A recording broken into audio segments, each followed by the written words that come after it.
The camera is now ready to begin pairing.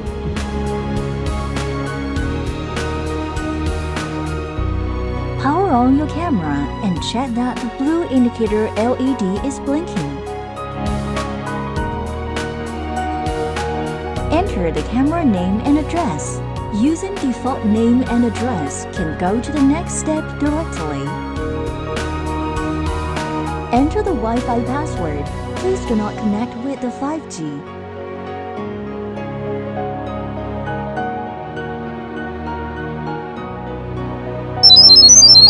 Use your camera to scan the QR code.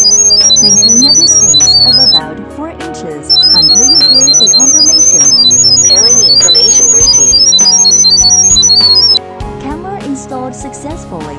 Fully charge the camera at first use.